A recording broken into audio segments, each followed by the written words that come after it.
Pagi ada sukacita, kelihatannya apa muka berharap semua ya.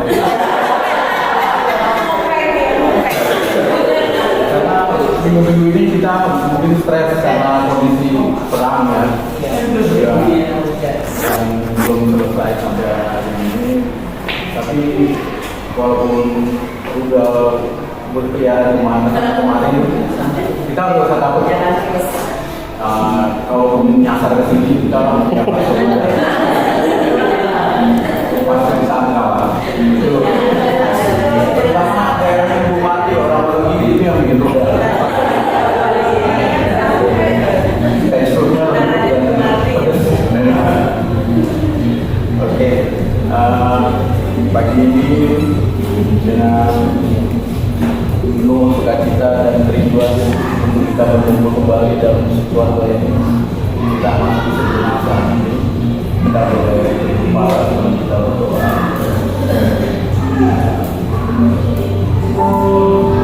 Mari kita tunduk kepala menghadapi bersama kita dan kita mulai dengan berbesar hati dan pikiran kita masing-masing. Bapak Ibu, mari kita arahkan satu dalam hati dan pikiran kita kepada Tuhan, Sang Sumber segala dunia yang menolong kita dalam segala termasuk saat ini. Oleh karena pertolongan Tuhan lah yang menjadi kita untuk mengikuti semua proses ibadah doa pagi dari secara awal sampai akhir penuh dengan harapan dan hikmat Roh karena sesungguhnya Roh Kudus lah yang membawa kita kepada jalan selanjutnya kita bersatu dalam doa. Bapa Surgawi, Tuhan semesta alam, Tuhan yang kami sembah dan memuji dalam nama Tuhan Yesus. Terpujilah nama Tuhan dan segala hormat kemuliaan yang kami panjatkan kepada Dia Bapa. Bapa yang Maha Baik, kiranya Engkau berkenan hadir di tempat ini dan Engkau memberkati setiap kami yang hadir. Dan kami mau mendoakan kuasa Roh Kudus, dan kami mau bersatu hati untuk berdoa, memuji dan menjaga nama-Mu. Ya Allah, sebelum doa kita sudah menerima maaf atas segala dosa kita agar kami layak dan kudus di hadirat kalau dengan menolak Bapa cinta melalui ibadah persekutuan doa bagi saat ini kami mau bersyukur atas waktu berkenan di dalam sehingga kami boleh kembali bersyukur dalam persekutuan bagi Bapak kami juga mau bersyukur atas keadaan kami sebagai warga negara Indonesia yaitu sebagai warga yang sudah dapat bebas menjalankan aktivitas peribadatan kami. Oleh karena itu kami mau berdoa buat bangsa dan negara kami supaya Engkau tetap menjalankan kebijakan dan kasih kepada kita. Selanjutnya ya Bapak kami mohon berkat dan hikmat yang daripada kiranya senantiasa ada pada para pemimpin kami yang mendapatkan amanah dan menjalankan pemerintahan dengan sebaik-baiknya sehingga segala cita-cita kemakmuran dan keniscayaan yang dapat dicapai dapat dilaksanakan dan diterima oleh semua warga. Kami menyadari Bapak bahwa dalam menjalankan pemerintahan tidak sedikit pemimpin yang menjalankan tidak melakukan solusi. Dan hal ini untuk mengusik rasa keadilan dan menjadi tidak bisa diterima oleh semua warganya.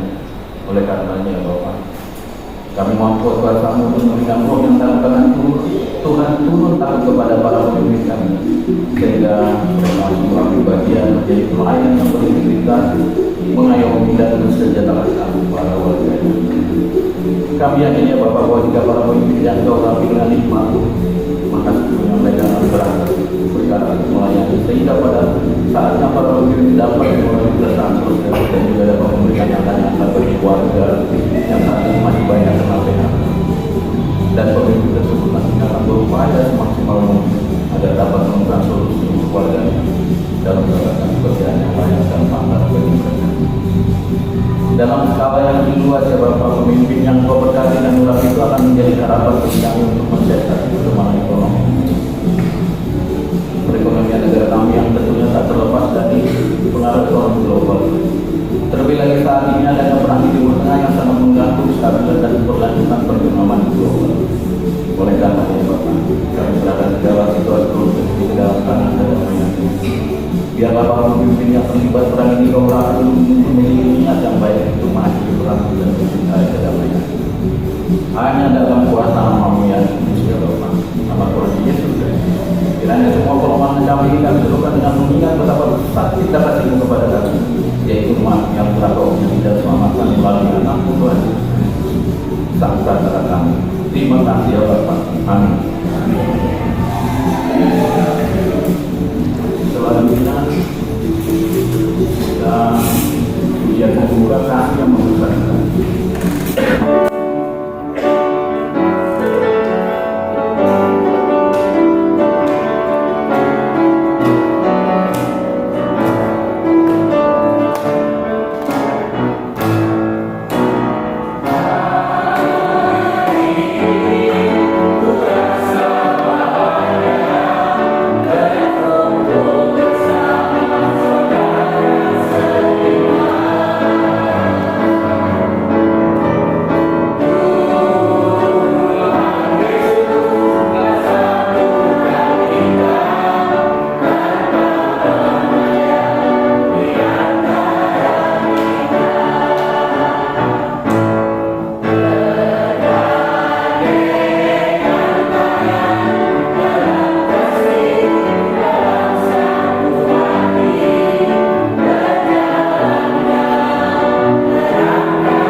Sekarang kita masuk ya. Kita baca Mazmur ayat 9 berbalasan. Coba kita 39. Jadi saya yang laki-laki baca yang ayat pertama, yang menjorok ke dalam perempuan. Jadi kita berbalasan. Ganjil genap.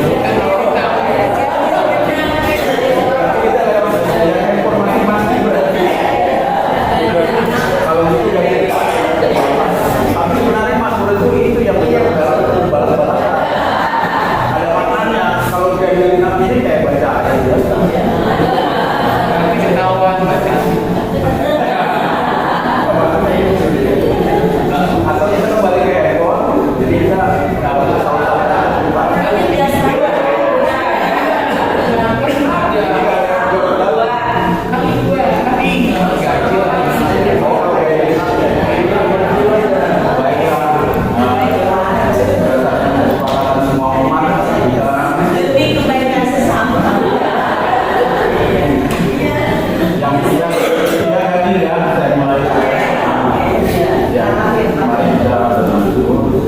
Ayat Mazmur 39 ayat 1. Untuk pemimpin kehidupan, untuk milik Mazmur Daud.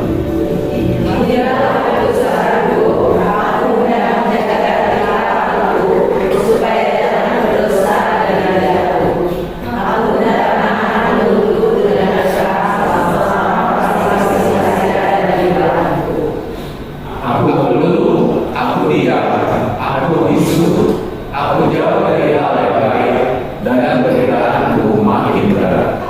Hari itu bergejolak dalam diriku, keluh kesahku seperti apa yang menyala. Aku terpaksa berbicara dengan lidahku. Ya Tuhan, beritahukanlah kepada aku ajarku, dan apa batas usulku, supaya aku menyadari betapa pahamnya. Lidah hanya ada beberapa jangkau saja Tuhan tersebut, dan masa hidupku seperti apa di hadapan-Mu. Ya, manusia hanya sia-sia belaka. Ia adalah kebaikan-baiknya. Manusia hanya merindukan yang sia-sia yang menyebut, tetapi tidak tahu siapa yang melakukannya.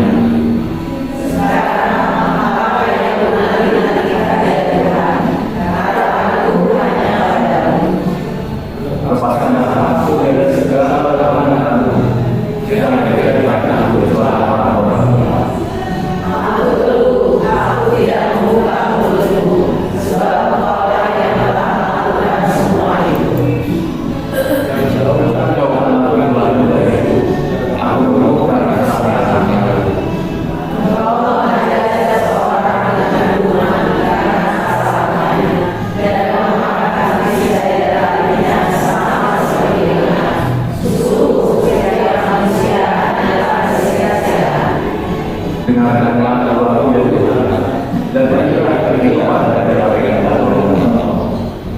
kami berdiri dengan tenang. Sebab kami mendatang yang tinggal bersama warga asing seperti semua nenek moyang. supaya aku bersukacita sebelum aku pergi dan tidak ada lagi.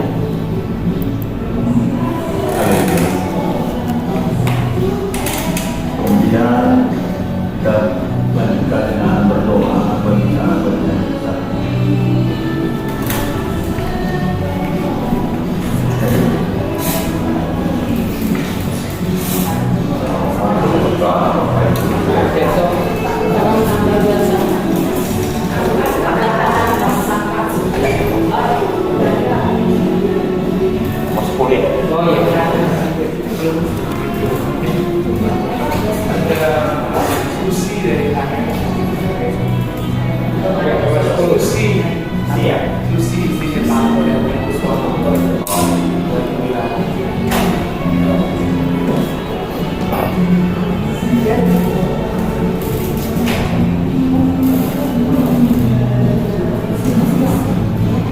Bapak Ibu dan saudara yang berdoa, Bapak di surga, terima kasih kalau Bapak sudah membuka kami semua nikmat.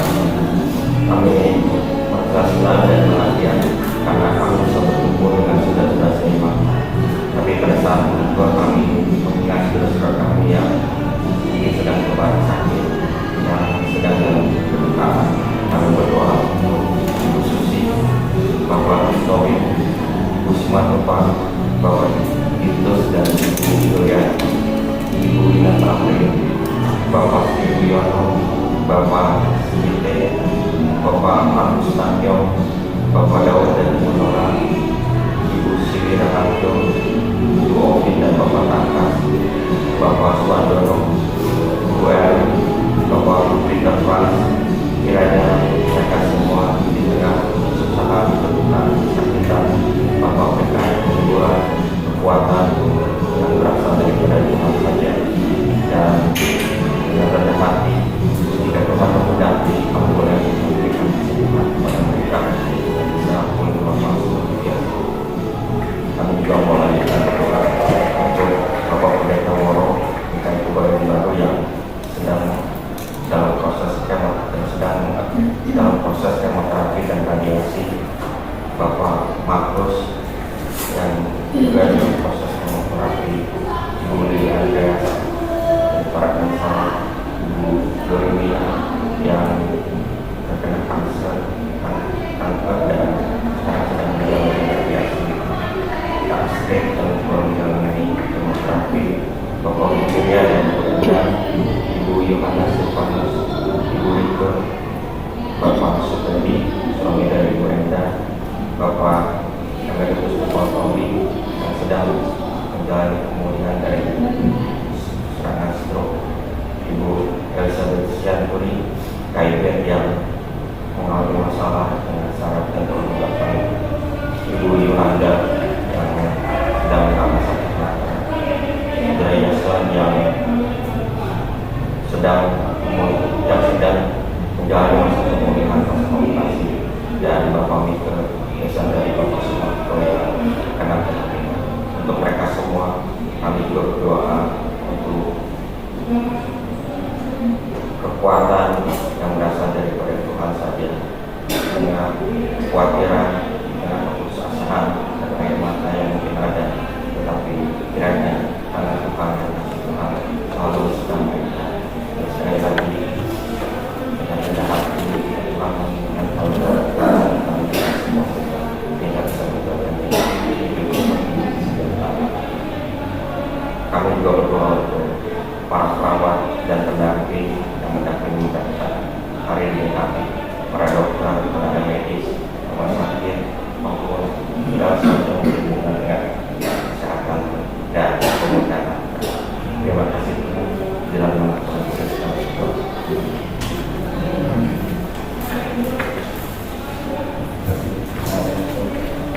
Selanjutnya kita mulai berbicara puji Yesus.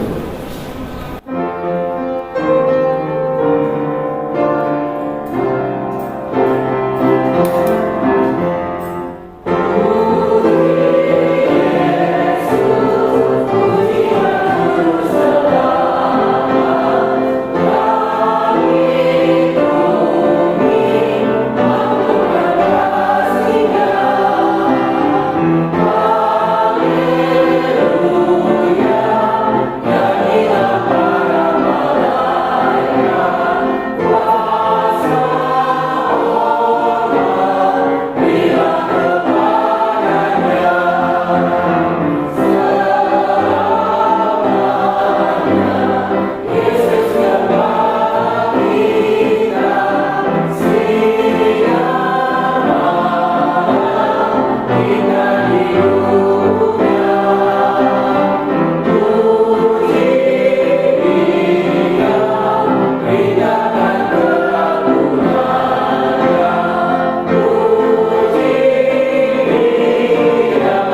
dengan Bang Riki, Bang Sarati.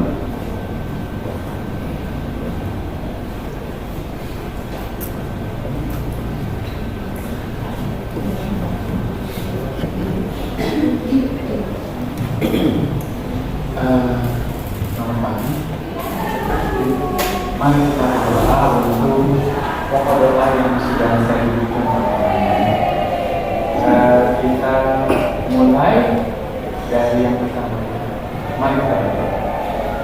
Tuhan adalah Bapa kami yang bertahta dan surga. Segala puji dan kemuliaan kami serahkan kepada Bapa. Kami yang memohon pada saat ini untuk dapat bersekutu dengan sesama kami, dan biar pada saat ini kami boleh diberikan kesempatan untuk berdoa bagi para pendeta dan penatua semua yang ada di GKI Pondok Indah.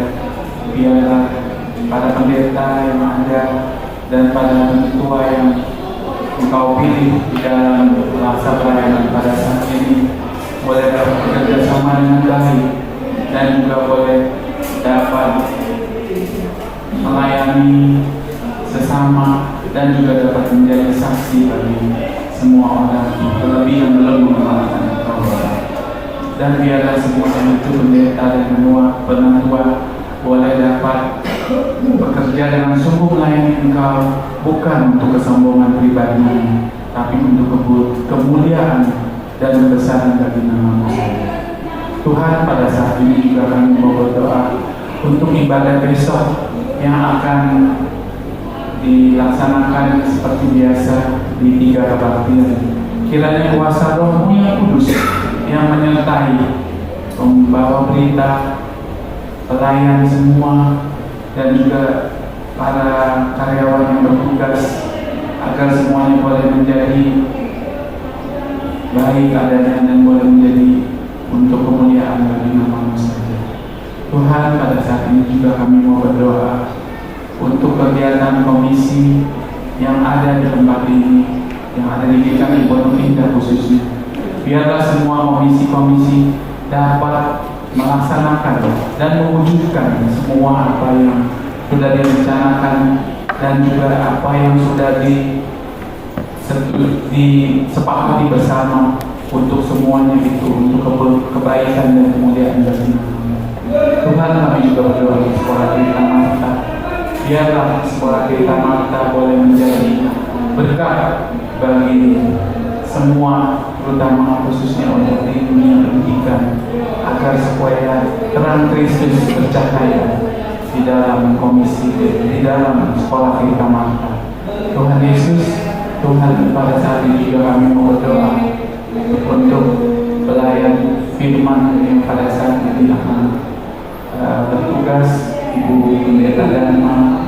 Biarlah Bapak yang memberkati setiap kegiatan dan juga setiap usaha yang dilakukan, agar semuanya itu boleh menyenangkan hati-Mu Bapa dan juga boleh membawa berkat bagi umat-Mu di tempat ini.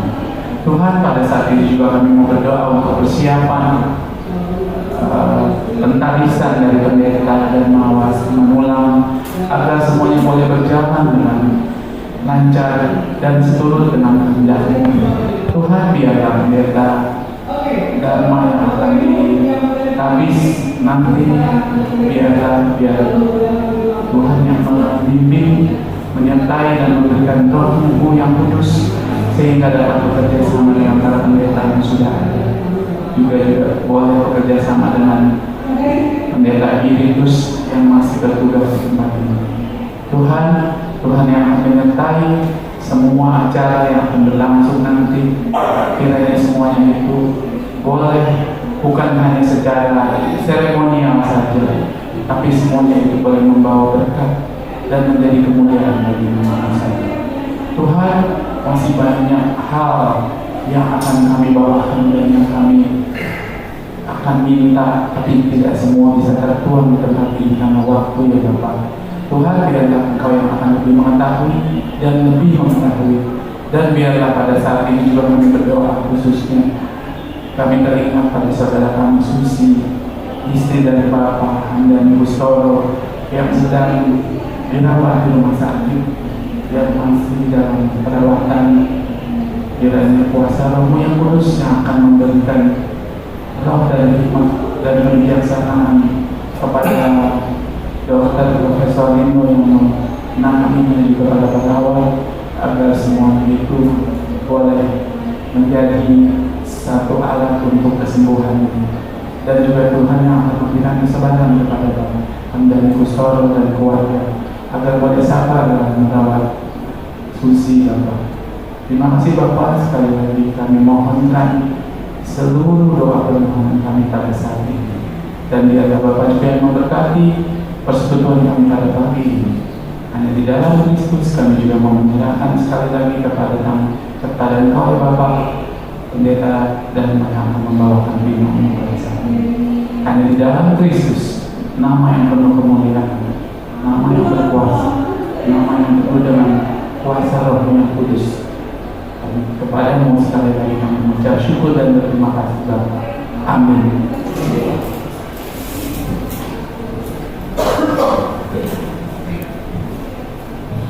Terima kasih banyak. Selanjutnya,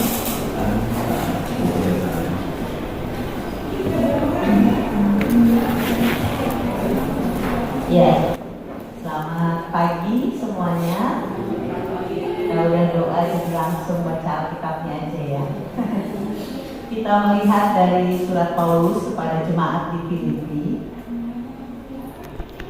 Sebenarnya ini surat yang hangat Bapak Ibu, karena diawali dengan salam, lalu pasal 1 itu ayat 3. Sebenarnya Paulus tuh sangat baik relasinya dengan jemaat Filipi ya. Kan kadang dia marah-marah tuh. Kalau di sini dia tuh, aku mengucap syukur kepada Allahku setiap kali aku mengingat kamu, itu di pasal 1 tuh ya, nanti kita lihat ya. Tapi di pasal 2 yang akan kita baca hari ini, sebuah nasihat untuk punya kesehatian dalam kehidupan bersama ya. Jadi itu tema kita kan bagi kehidupan sesama. Jadi sebenarnya kalau dibaca itu lebih ke kebersamaan gitu ya, hidup bersama dengan yang lain. Saya bacakan pasal 2 ayat 1 sampai 5.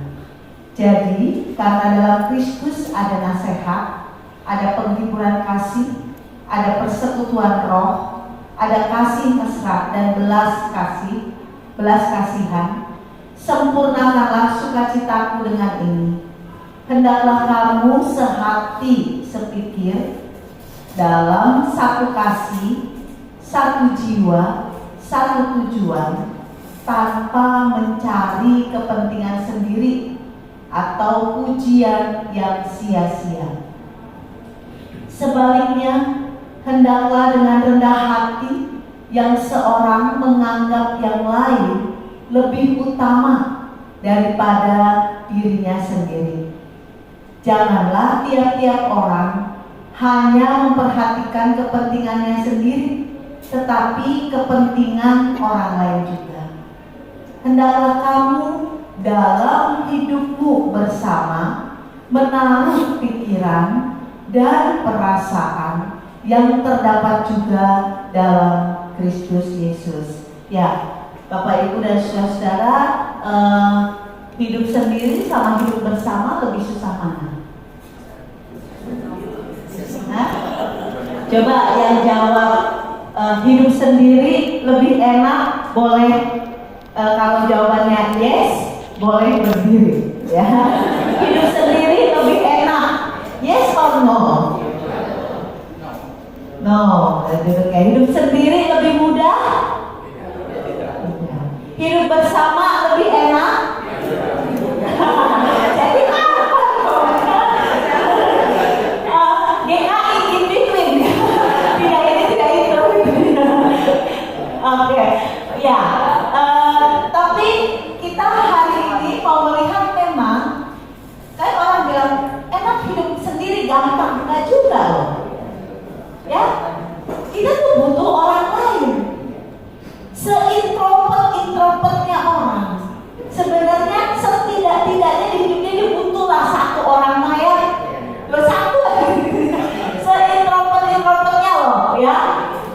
Tarsan aja butuh siapa? Ya, Adam aja butuh Hawa ya.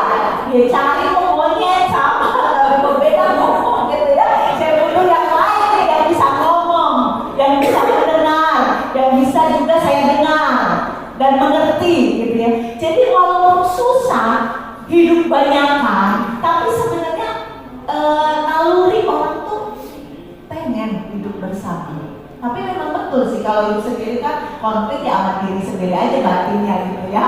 Ya kan kalau pakai gampang lah kayak pandemi, kita kan nggak konflik mau pakai baju apa mau apa gitu ya ke diri sendiri itu nggak ribet gitu ya. Coba tapi atasnya nggak nge-zoom doang, bawahnya celana pendekan gitu ya.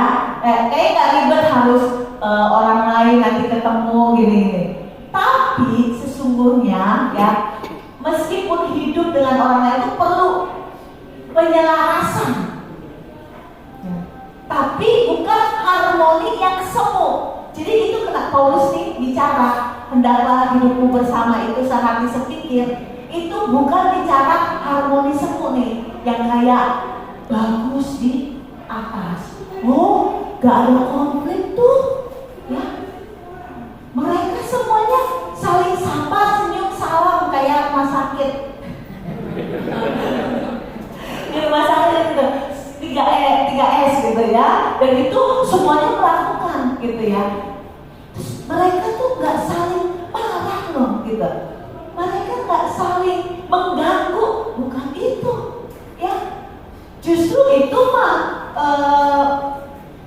kebersamaan atau harmoni yang sebenarnya di bawahnya nggak kuat. Jadi kalau paling gampang melihat apakah kebersamaan itu kuat atau enggak, pasti goyang gitu. Kalau langsung bubar, nah itu sebenarnya semu.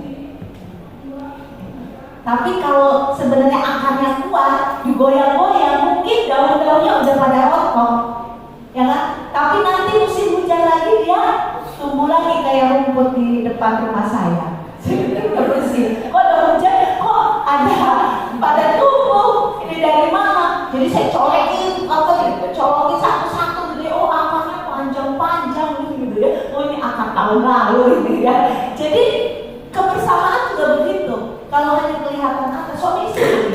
Kalau hanya kelihatan atas ke gereja bagus bisa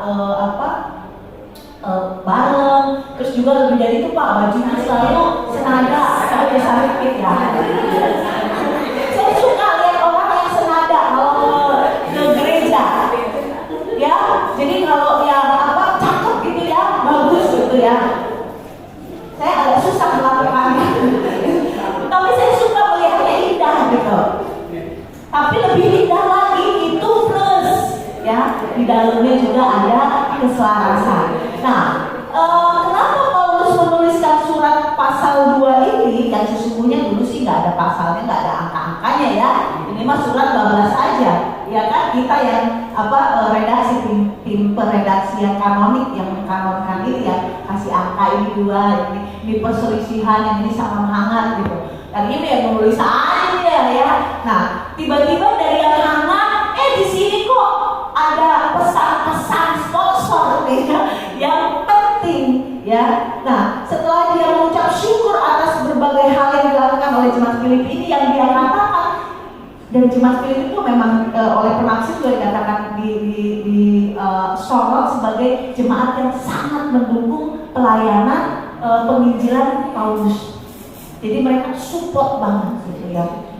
Inilah Paulus senang melihat bahwa benih yang dia taburkan Tuhan kasih pertumbuhan. Tapi ternyata sebaik-baiknya sebuah jemaat ada aja ternyata yang hal yang harus diselaraskan. Jadi di dalam Filipi ini ada pertengkaran ya, perselisihan antara Euodia dan Sintike. Ya, Sintike apa Sintike sih? Sintike ya. Filipi 4 ayat 2. Jadi ada ribut-ribut. Ya walaupun itu di pasal 4, ini pasal 2 balik lagi, ini kan surat bablas ya, kayak kita nyuratin kadang-kadang ininya nyatu, kita ngomongin di depan tapi sebenarnya udah ada kejadian dari surat awal, kita udah tahu ada kejadian itu gitu ya.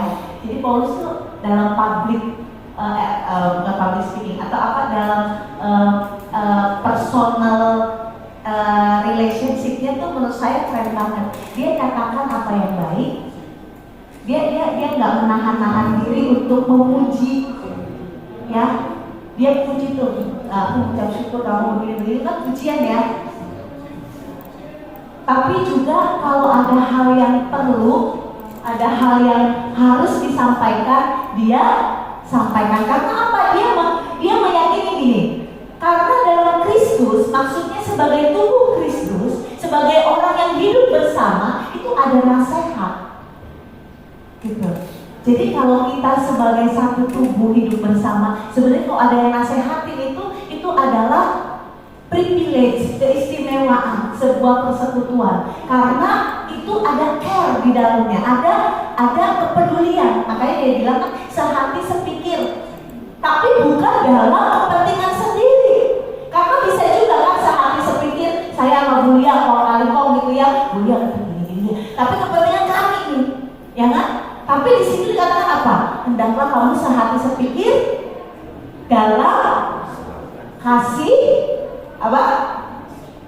Coba ayat 2. Hendaklah kamu sehati sepikir dalam satu kasih, satu jiwa, satu tujuan, tanpa mencari kepentingan sendiri atau pujian yang sia-sia. Jadi sama ketika di dalam satu kasih, pasti satu kasih dalam Kristus. Ketika saya menasehati seseorang atau saya dinasehati seseorang dalam hidup bersama, basicnya, pondasinya jangan ego.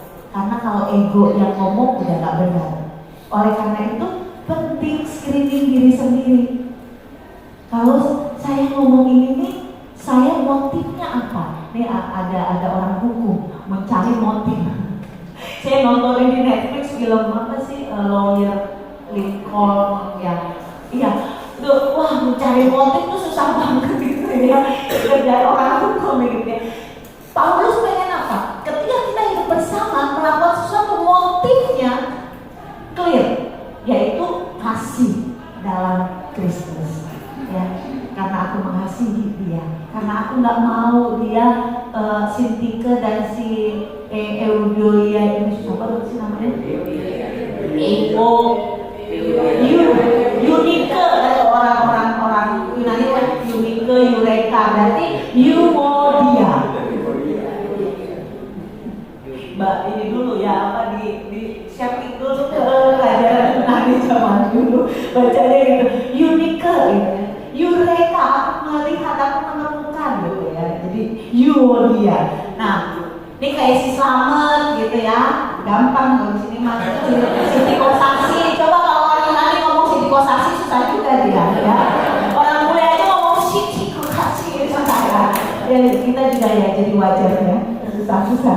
Nah, dia nggak ingin bahwa satu hal yang baik dalam persekutuan itu dirusak oleh perselisihan yang sebenarnya masih bisa diperbaiki. Saya selalu percaya, walaupun saya suka sedih ya kalau orang, karena kalau ego udah maju pasti hancur sih. Jadi saya itu punya keyakinan bahwa serusak-rusaknya relasi, sehancur-hancurnya relasi, ketika pondasinya kita balikin benar, ya, itu bisa loh dipulihkan sama Tuhan. Kenapa? Akarnya itu Kristus, ya. Jadi kalau yang suka punya tanaman aja, kalau harus musim kering, kayaknya kok tinggal bongkol, ya. Tiba-tiba harus musim hujan itu bisa tunas lagi. Jadi saya tak percaya kalau ada satu relasi yang nggak bisa dipulihkan. Saya nggak percaya itu, karena saya juga melihat sendiri di jemaat gimana relasi yang begitu rusak, kayak udah nggak mau, hancur gitu ya. Ternyata kalau dia dua-duanya balik ke pondasi yang benar, itu Tuhan yang akan menumbuhkan. Memang nggak bisa langsung besar, kita habis nebang pohon juga dia pasti tunas kecil-kecil. Dia sabar gitu ya, dan syukuri setiap progres. Saya karena pendeta di dampingi yang sekolah Tirta Marta, terus kadang-kadang kayak orang tuh bicara kemandirian, terus dia berpikirnya TK itu harus udah mandiri, ambil tas sendiri, orientasi kayak apa, buka sepatu langsung taruh kaki. Kemandirian dia cukup kayak turun dari mobil, berani jalan naik tangga sendiri, itu sudah excellent. Jadi progres timing tiap relasi juga menurut saya ketika habis broke gitu ya, kita juga broken heart gitu ya, kemudian tumbuhnya pelan-pelan, itu progres dan proses yang perlu kita syukuri. Thanks God ya, sudah tumbuh tunas yang baru, cinta yang baru ya. Terus yang lalu ini tiap psikolog juga bilang tiap tahun, tiap fase, setiap relasi itu memang beda-beda ininya, kelekatannya. Persahabatan aja juga gitu. Dulu keras banget ke kantin bareng, masih kuliah. Begitu udah kerja, udah nikah, udah senior, beda lagi. Tapi yang paling penting adalah kita melihat bahwa di situ kita fondasinya benar. Jadi benih kasih itu akan tumbuh. Maka ketika Paulus bilang sehati sepikir, dalam itu jadi keyword. Sehati sepikirnya itu dalam kasih dan tujuan dan seterusnya. Itu penting banget. Kita melihat tadi ada doa tentang bangsa kita. Kenapa begitu sulit mencabut akar korupsi ini? Tidak semudah mencabut akar rumput yang tertanam di tanah. Dikorek-korek gampang sampai akarnya yang paling kecil udah tinggal ini dulu ya udah bersih lagi, gak ada lagi. Tetapi kayaknya kalau di Indonesia tuh cuma diguntingin atasnya doang, tapi bawahnya tuh masih kuat banget.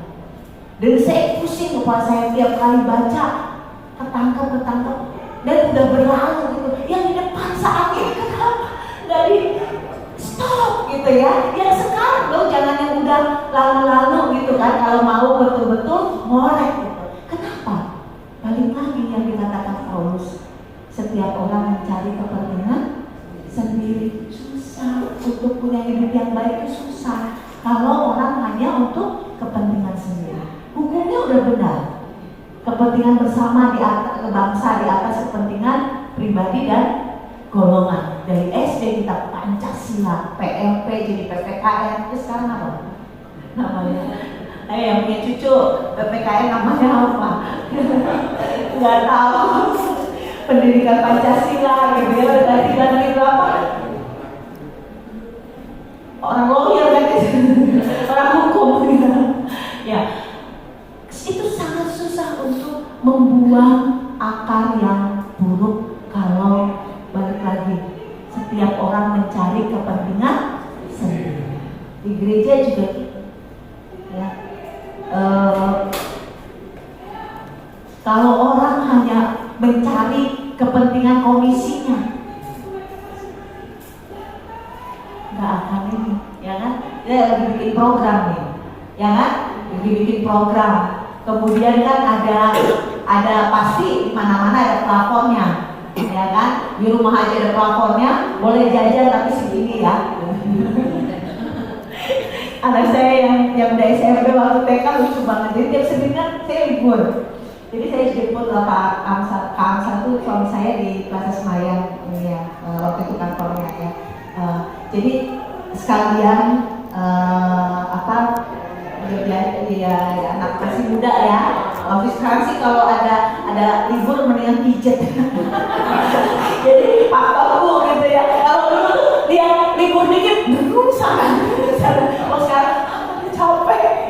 Nah jadi kalau di mall kan ada pokok mainan gitu ya. Saya bilang ini, ini boleh nggak beli mainan? Boleh. Kalau lagi boleh, kalau nggak gitu. Boleh. Terus tapi yang depannya 1, maksudnya 100-an berapa gitu ya? Kan dia masih TK, taunya angka 1 depannya gitu kan. Rata-rata 100 berapa, jarang yang 1 juta berapa gitu. Dia kan mobil-mobilan apa ya dulu saya lupa. Saya lupa lah yang dekes gitu kan, saya 198 gitu ya. Atasnya lagi apa? Waktu kan 35, nah itu boleh dapat 3. Kalau mobil dia belanjanya di Indomaret. Jadi dia kalau ke sana itu dijejerin semua, diturunin gitu ya, dia pilihin gitu ya. Dia dari kasur Mike Wire ya itu ya. Jadi suka banget nomor 99 dengan segala gayanya itu mobil. Saya bilang ya ampun, ini mobil sayang banget ya beli buku. Kita kepengen saja deh saya juga. Penting kan mainnya. Depannya 1 ya gitu ya. Jadi dia bilang muter ya, bukan yang depannya 1. Terus 2 boleh nggak nih yang depannya 2? Nggak boleh, 1. Gitu ya. Dia orang harus dibatasin. Terus dia ambil lagi. Yang ini itu 3, nggak boleh. Gitu.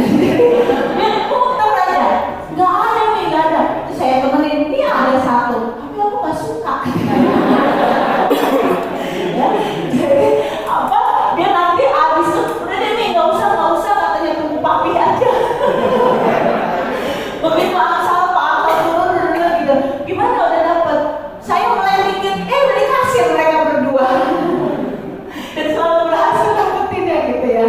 Nah, kita di hidup kita itu intermezzo Bapak Ibu ya. Di hidup kita bersama itu penting sekali punya peduli dengan kehidupan bersama tadi.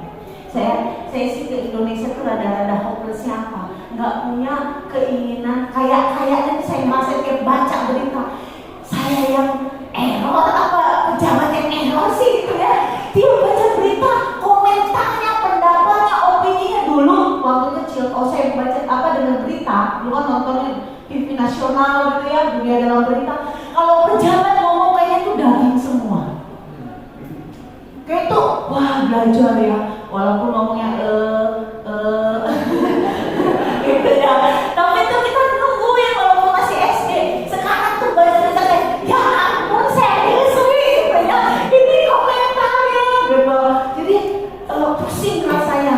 Dan penelitian psikologi menarik sekali akhir-akhir ini. Banyak jiwa yang terluka bukan karena relasi personal, terluka karena pemerintah, dan dia bisa benar-benar anxiety. Dia gelisah tidur mimpi buruk karena pemerintah. Saya bilang, ya saya bentar lagi begitu nih kalau nggak dikasih gitu ya. Kenapa bisa begitu? Karena kepentingannya itu begitu besar, mencari kepentingan sendiri.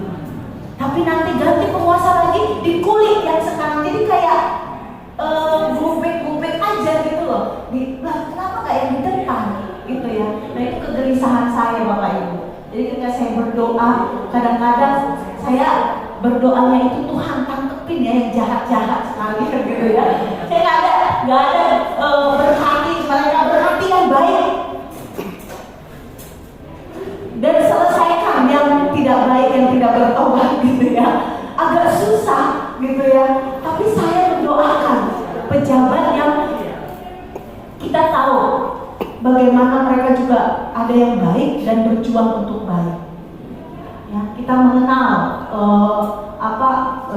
saya di Kangan juga ada orang yang di kementerian. Dia bilang saya nggak mau di bagian pengadaan. Itu mah nama.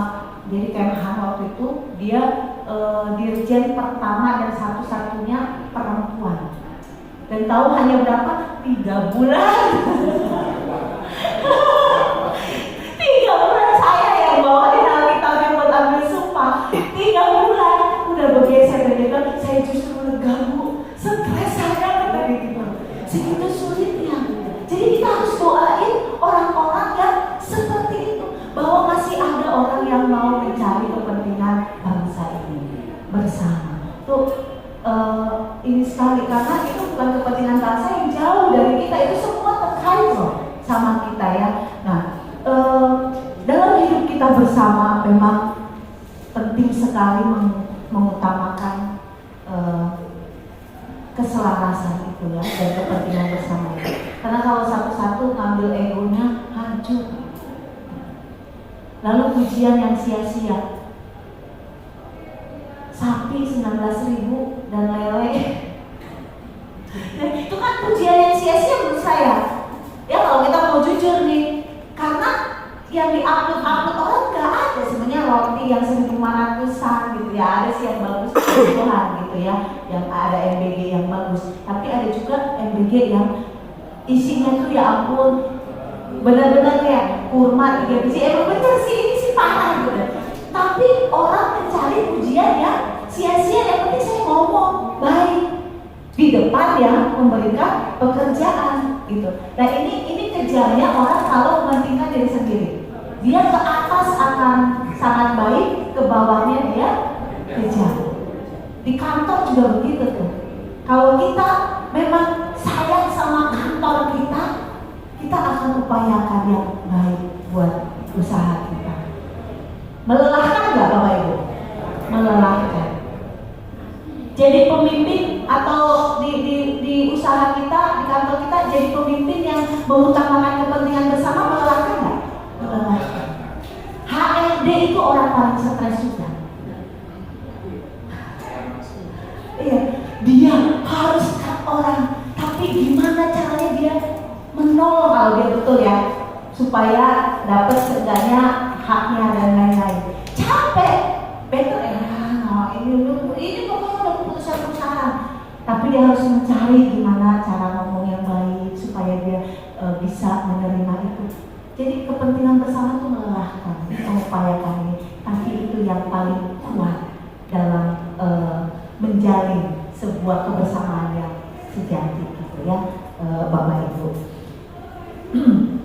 Nah itu yang dinasihatkan oleh Paulus kepada jemaat di Filipi ya, supaya menaruh kehendaklah kamu dalam hidup bersama, menaruh pikiran dan perasaan yang terdapat juga dari Kristus Yesus. Ya pasti karena itu tadi udah yang mencakup semua itu, udah mencakup bagaimana Yesus juga nggak mementingkan dirinya sendiri gitu.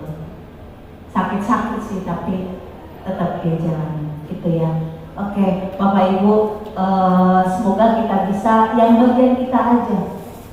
Bagian kita lakukan gimana belajar supaya kepentingan bersama itu menjadi hal yang penting buat kita. Saya nggak tahu, saya kan di GKIPI baru 2 bulan, jadi saya juga mengerti dinamikanya. Tapi sebuah gereja yang kalau persoalan pasti ada. Semua gereja mau gereja yang isinya 15 orang aja bisa ribut, ya kan?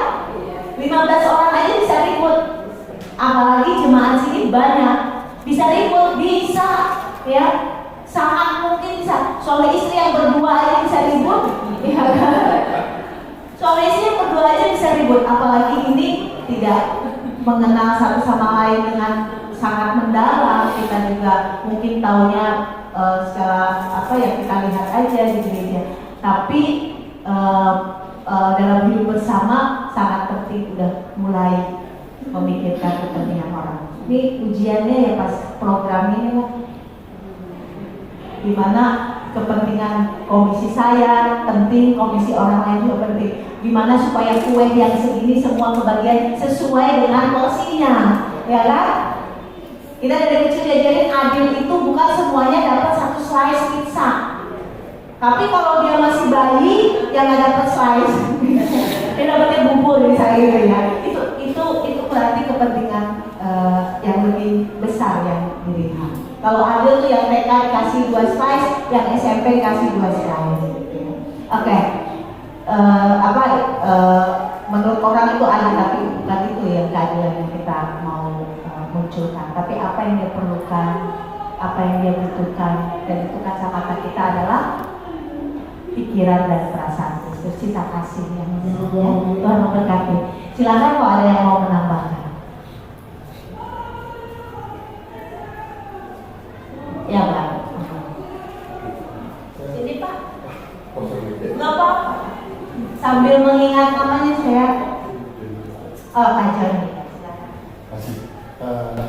Ya tadi yang dikatakan harmonisasi dalam kehidupan pelayan itu menurut saya sangat sulit sekali karena nggak gampang. Begini, saya punya kesaksian tentang pembangunan di GKI Cinere ya, awal. Kebetulan saya ditunjuk waktu itu jadi ketua panitia pembangunan awal. Nah, terus banyak orang ketemu saya, lalu nggak usah apa,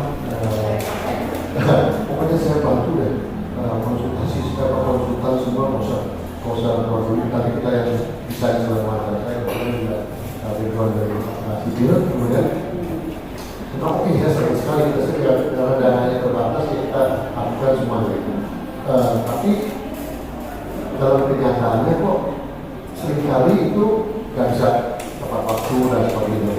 Nah kebetulan ini yang menjadikan saya kenal baik ya, dia bersaudara dan sebagainya, kemudian dia orangnya untuk bilang begitu pinter. Terus satu ketika dia bagi saya sesuatu, kemudian saya karena proyek saya itu saya bilang, jalan yang kayak gitu dia mahal, saya bilang bisa tapi mahal sekali. Fondasinya jangan pakai fondasi yang kotak yang kecil ya. Tapi kalau yang besar oke, tapi dia bisa bilang pakai yang untuk segitiga aja kan lebih banyak dan dijual umum lah, itu gampang dicari. Lalu dia dengan jawabannya aneh juga, ya sebetulnya junior saya dia bilang gini, oh enggak, kalau nggak mau sorry aja deh, gue mundur deh. Saya bilang ini serius. Nah, iya serius. Tulis surat. Saya sih gini, pokoknya saya tuh tegas aja, tulis surat. Saya langsung ngomong. Terus langsung saya kontak ketua majelisnya pada waktu itu. Pak, sorry Pak, ini karena ada permintaan begini, karena hanya urusan begini aja udah bikin susah kita, udah stop. Nanti gimana nanti saya carikan yang lain yang mungkin nggak biayanya juga nggak besar amat kalau saya kenal. Ya karena saya banyak relasi waktu itu saya dapatkan yang lain. Ya, belum. Jadi selesai. Terus dalam hati saya berpikir sampai hari ini pun saya suka diajak ngobrol soal masalah berapa persahabatan. Susah mati dengan berapa persahabatan ini uangnya banyak keluar untuk pembiayaan listrik dan sebagainya.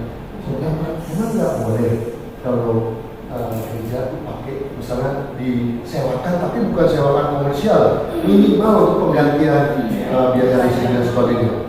Iya itu mau begini, tapi aturannya begini.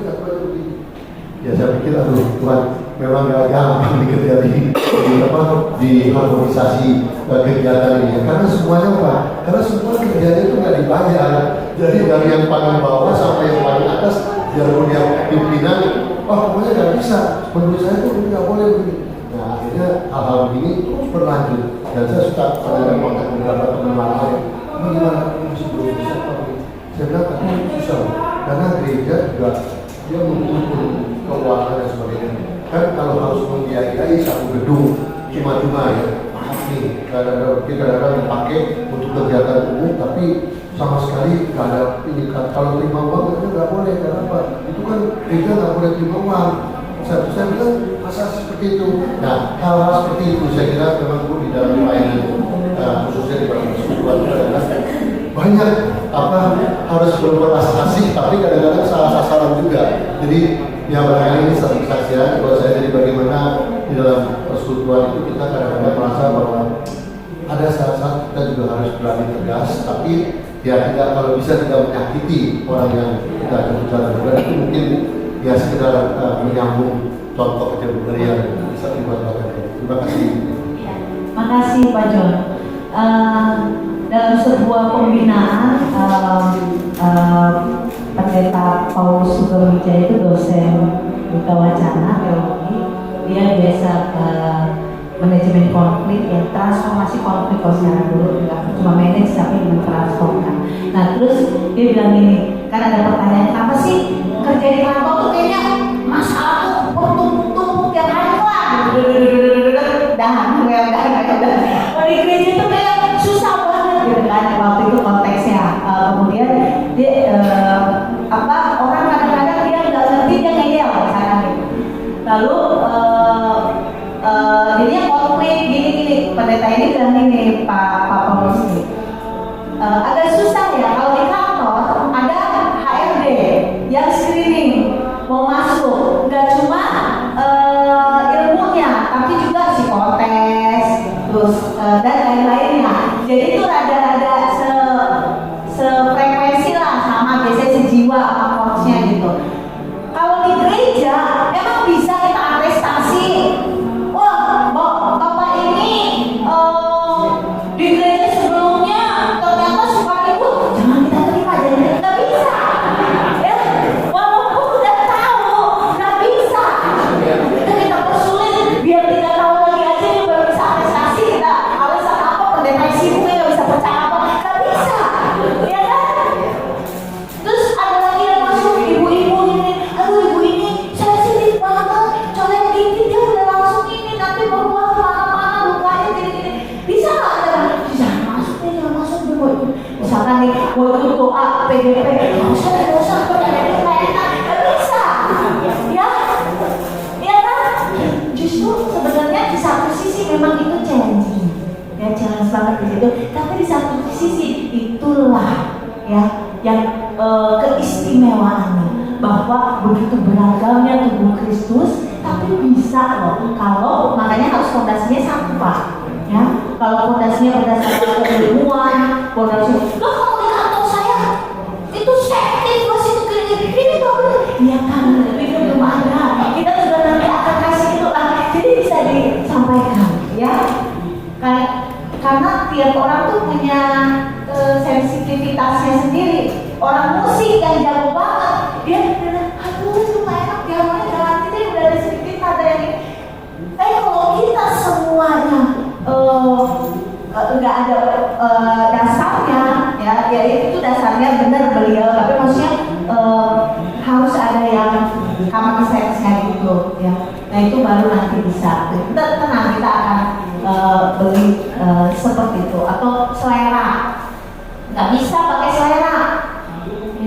Ya saya nggak suka deh itu mimbar tinggian atau rentahin, majuin.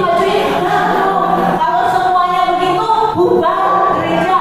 Mau 15.000 ke, mau 5.000, mau 500, mau 5 orang, bubar gereja. Ya, makanya Paulus itu tegas loh Pak. Kadang dia marah juga, kadang dia lembut, tapi dia marahnya itu tadi ya. Ya balik dari sekeliling kita juga. Ini saya lagi dicolekkan nih egonya dengan begini. Begini saya bisa juga kan saya cari lagi gitu. Tapi bisa juga karena untuk mendidik juga. Sama kayak karena kita mendidik kadang-kadang nggak enak. Kamu jahat gitu. Nah nanti kamu akan tahu bahwa tidak boleh itu bukan jahat gitu ya. Tapi relasi balik lagi dibangun. Habis digituin ditemenin lagi nggak Pak orangnya? Nah, kata Paulus, di dalam Kristus ada nasihat, ada persekutuan. Ya, jadi habis kita nasihatin, kita rengkuh lagi ya. Nah itu indahnya Pak sebuah gereja ya, kita belajar. Ya, ada lagi, satu lagi. Saya mau cerita, tadi malam atau tadi pagi anak saya tiba-tiba posting di grup keluarga besar gitu ya. Sebuah perseteruan antara GBI Tiberias dengan Glow ya, Gilbert ya, antara Pak Gaji sama Gilbert saling berbantah di medsos, dua pendeta besar gitu ya. Muncul tadi pagi saya baru baca jam 4 pagi, saya lihat keprihatinan yang mendalam gitu. Kenapa saling mengomentari gereja orang lain sehingga itu muncul lagi ego, tapi dampak luasnya adalah kesaksian yang hancur gitu ya. Jadi mungkin buat kita yang ada dalam gereja perseteruan itu banyak terjadi. Kadang-kadang kebijakan majelis tidak bisa didaratkan kepada bapol gitu ya, sehingga bapol menjelek-jelekan majelis di luar gitu ya, karena mereka tidak mengerti proses pengambilan keputusan, dan itu terjadi kemudian dibawa keluar, diomongin di luar. Dengan seandainya kita semua berpegang pada firman ini gitu ya, ada nasihat, mungkin kalau majelis salah, saya mungkin sekarang ada di jajaran majelis, tidak selalu majelis memang benar gitu, tapi kami berupaya berproses dalam mengambil keputusan, sehingga ketika ada hal-hal yang tidak dipahami, monggo langsung tanyakan kepada majelis gitu ya, jangan rumor di luar kemudian membangun opini ini, kemudian saling menjatuhkan. Ini yang terjadi dalam kasus viral tersebut ya, sehingga saya pikir kesaksian kita sebagai gereja Tuhan menjadi hancur karena tidak ada kasih. Ya. Jadi balance ya, ada nasihat. Nih menarik nih Pak ayat 1, ada nasihat, ada penghiburan kasih. Ya, jadi kalau ada yang terluka nih sama yang satu, misalkan saya terluka Pak Joni, yang lain tuh menghibur dong. Iya ya, pasti kamu luka juga ya digituin, tapi ya itulah Cinere nanti bisa jalan kita doakan. Jadi mesti gitu. Ada yang jangan dikobong, jangan dikobong. Saya cuma kemarin digituin, apa nih? Waduh ya, ya kan jadi meledak tuh ya. Karena orang Jawa ada bagus nih. Setiap orang tuh dikulik-kulik semuanya ada buruknya. Gitu. Dan dijejerin dan mawasi lucu gini terus nambahin dosa pasti ada, apalagi kalau kita dikeker gitu ya, dilihat-lihat semuanya ada. Iya kalau kayak ini aja ngomong ya ada itu semuanya. Kalau saya belum pernah loh diambil teh dengan dia nggak mau, itu kita ngomongin sama orang banyak bisa lisnya ya. Jadi Paulus itu menasihati apa? Penghiburan kasih, bukan komporin kasih kompor bukan, tapi kasih penghiburan gitu ya. Lalu ada persekutuan, sekutu kita tuh satu ya, bukan buat nembakin Amerika sekutu siapa nembakin Iran, bukan gitu, tapi persekutuannya itu apa? Dalam Kristus, di atas sudah dimention, karena di dalam Kristus ada persekutuan. Yang terluka sama yang melukai itu satu persekutuan, jangan salah, itu satu tubuh Kristus ya. Yang ini tumbuh, yang ini juga mesti tumbuh. Di rumah saya bilang itu, kita berlima ya di sini, dan semua harus kontribusi untuk kebahagiaan yang lain. Udah nggak bisa ditawar. Di mobil, speaker kan cuma satu. Bayangin kalau satu-satu bawa masing-masing, pusing kepala saya nyetir ya kan. Jadi gantian. Tuh anak semua suka nyanyi. Jadi gantian. Dari mulai masuk mobil udah langsung request. Mami, sekarang dari yang bungsu apa yang ada sulung? Ini puteran playlist. Saya bilang dari yang tengah. Nanti yang sulung, nanti yang bungsu. Balik besok pagi masuk ke mobil pertanyaannya gitu lagi. Kalau hari ini dari mana nih? Jadi kerjaan saya adalah menentukan siapa dulu supaya iya kebersamaan itu ada. Karena lagunya beda banget, yang satu jumbo, yang satunya udah yang mau proses itu siapa tuh yang setahun gitu udah nggak tahu lah ya udah yang jatuh cinta harus mau mengenal semobil. Suami saya lagunya metal kalau dia ini pusing malah saya lagunya melo-melo bayangin gitu. Satu mobil, satu perjalanan sejam, lagu masing-masing 3 menit, 4 menit, itu mesti muter diri gantian. Bayangin itu otak saya kerjanya metal, slow, lagu anak-anak, lagu jatuh cinta gitu ya. Nah, tapi kebersamaan terus harus tahu bahwa ini kita satu keluarga, satu persekutuan, dan harus mau mendengar yang memang mungkin saat ini nggak mau dengar kayak ibadah. Kalau selera orang kan bisa beda-beda, tapi ya bisa bareng-bareng gitu ya. Oke, jadi ada persekutuan roh, ada kasih mesra dan belas kasihan. Bedanya apa sih kasih mesra dan belas kasihan? Pak Dedi ya namanya ya. Benar kan? Soalnya tadi malam saya ketemu pendeta Osa, saya cerita dulu pendeta Pak Dedi itu pas Pak Dedi penatuannya, Pak Dedi siapa? Oh kuliah sekarang yang Pak Dedi. Jadi Pak Dedi. Oh ya itu sama ya kan Pak. Sebab dalam persekutuan ada memaafkan. Apa bedanya terakhir? Apa bedanya kasih mesra dan belas kasihan?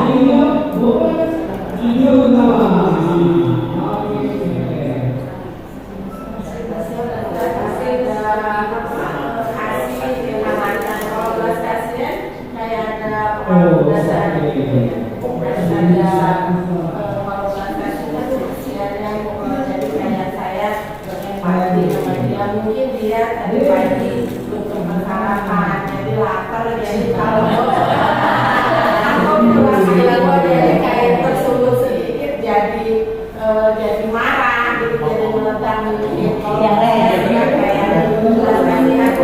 kita yang kalau kasih ke satu kayak udah ya memang udah terus aja gitu ya. Jadi tidak ada apa-apa. Tapi kalau misalkan ada apa-apa yang harus munculin apa cinta kasih yang empatik gitu ya. Itu bedanya ya. Kalau kasih ke satu kayak siapa bawa budi terus gitu ya. Tapi kalau misalnya ada yang sedih kemudian kita tunjukinnya dalam kasih itu belas kasih.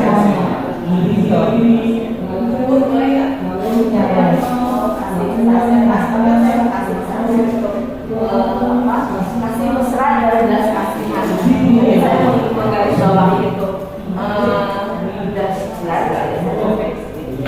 nyampe kali lagi ke Indonesia belum kasih oleh skill-skill kalau pas PPW boleh saya ingat karena pas PPW kemarin saya kasih oleh-oleh cerita dari sana sebelum PPW saya belum cerita yang sedikit dan ya mungkin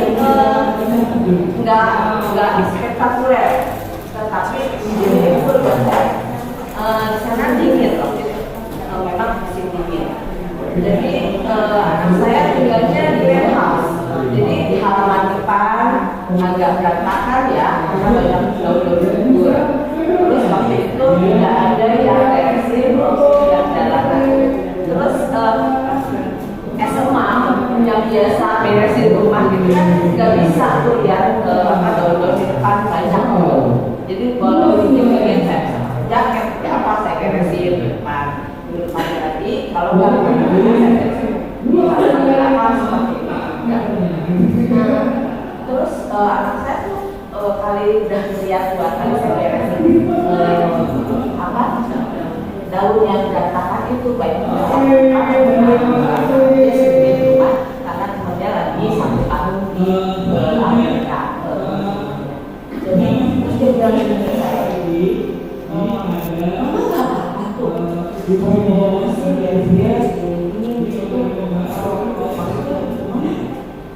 saya terpaksa nggak karena oh iya saya mengerjakan itu dengan sukacita karena tadi itu ada belas kasihan terhadap rumah itu dan mama nggak bisa melihat tumpukan-tumpukan seperti itu jadi saya kerjakan sendiri terus yang di belakang itu banyak tanaman-tanaman yang kering walaupun dia kering nggak saya cabutin kalau itu tadi pas rumput cabutin sampai akar saya cuma gembur-gemburin ini pasti tumbuh lagi ya ini ada yang lain-lain juga untuk biarnya saya gini terus karena saya suka mengerjakan kemarin minggu lalu dia kirim foto thank you mama di belakang pada berbunga sudah mulai berbunga itu kasih mesra ya maksudnya kami ada dengan tanaman belakang walaupun saya lihatnya nggak supaya dia menikmati itu tetapi ketika saya mengerjakannya dengan cinta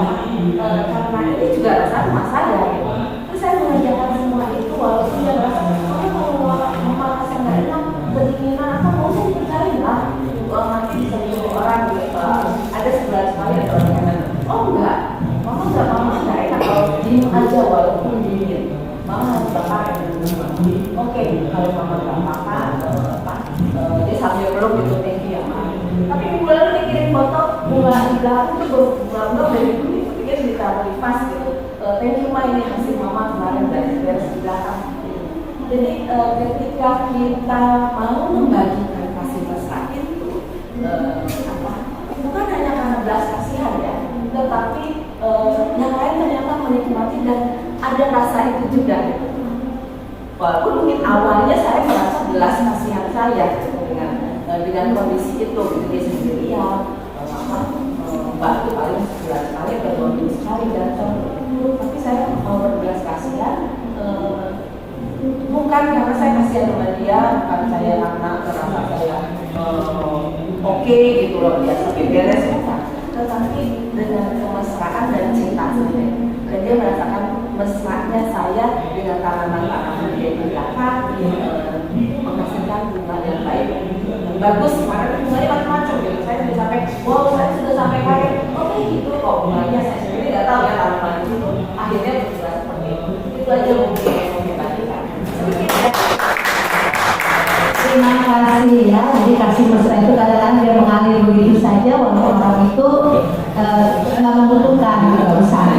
Tapi kalau udah kasihan itu dia seseorang yang memang butuh kita. Jadi itu juga berkelindan sih, nggak kadang-kadang sangat tipis ya kebiasaannya. Gitu. Terima kasih Bu. Selamat membangun cinta kasih dalam hidup bersama. Dalam Kristus ya, Tuhan berkati. Baik, terima kasih. Karena banyak acara Pak, berapa menit Pak? 2 menit? 1 menit? Oh, 1 menit.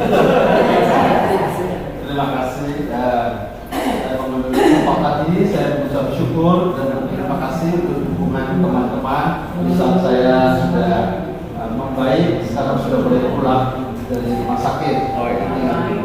Saya tidak tahu keadaan persisnya, tetapi itu kita yang indah dan juga ucapan terima kasih dari anak saya dan juga dari kami sendiri atas dukungan doa teman-teman. Terima kasih juga doa dan panasnya untuk mengawal. Baik, sekarang kita memasuki 2 kelompok dengan beribu. Tapi tadi ada pesan karena ada banyak kegiatan kita berdua kelompoknya nggak lebih dari 10 atau 12 menit.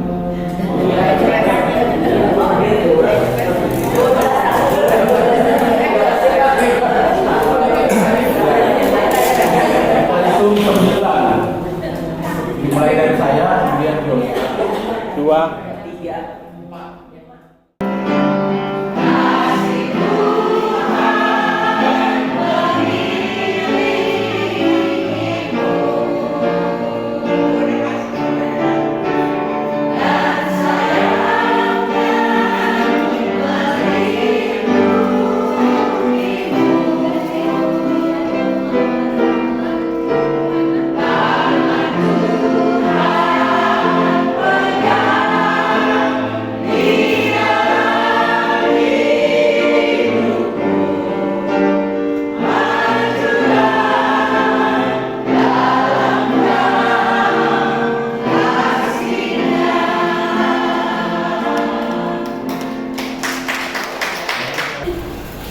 Di penghujung acara kami Tuhan, kami bersyukur untuk Kayu Septin yang sudah Tuhan berkati dengan pertambahan usia. Biarlah kasih setia Tuhan terus berlimpah-limpah dalam kehidupan. Biar setiap perjalanan yang dia tempuh, beliau selalu menemukan kebaikan dan kemurahan Allah. Biarlah pengalaman-pengalaman kesehariannya menjadi pengalaman-pengalaman iman yang menguatkan cinta kasihnya kepadamu, percayanya kepadamu. Makin bertambah usia, semakin kuat di dalam imannya kepadamu ya Tuhan. Berkati dengan kesehatan dan sukacita sepanjang usianya, Tuhan yang limpahi dengan kebaikan. Terima kasih Tuhan, kami juga hendak pulang dan melanjutkan kegiatan kami masing-masing. Kiranya Allah yang terus memberkati kami dan kiranya Allah yang terus menuntut kami. Bapak Ibu, mari kita lanjutkan hidup kita dan terima berkat Tuhan. Kasih setia Allah, kebaikan Allah, penyertaan Allah, dan berkat Allah yang sempurna menyertai setiap saudara dalam tiap langkah-langkah yang saudara ambil di setiap perjalanan kehidupan, di setiap musim yang dimasuki. Allah yang setia menyertai hari ini sampai selama